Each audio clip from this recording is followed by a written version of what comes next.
Si Jan at ako, hindi kami yung tipo na magkaklase na magkaibigan din.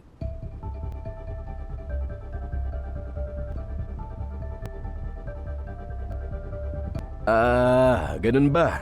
Pero malamang naman magiging maayos kayo magkatrabaho, di ba? Anyway, mag-cheers ulit tayo para sa bagong simula sa ating lahat at sa paglimot sa mga hindi pagkakaunawaan sa nakaraan. Burahin na natin ang tuluyan. Magtrabaho na lang Mr. tayo. Lin, hindi lang di pagkakaunawaan.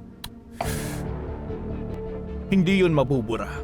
Alam nyo kasi ang totoo, may offer na siya sa Xingheng bago pa ang graduation namin.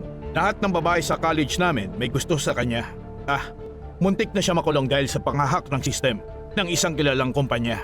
Kahit anong linis mo kung nabahiran ka na ng dumi, wala pa rin magbabago. Madumi ka pa rin. Jansu, magpakumbaba ka na at umamin na mali ka. Sabihin mong mas magaling ako sa'yo. Dahil isa ka lang naman duwag na talunan sa buhay. At wala kang binatbat. Tama na yan. Mukha namang nagbibiro ka lang kanina.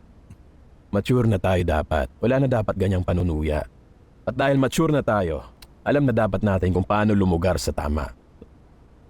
Nasa Shanghai tayo. Wala kang halaga dito.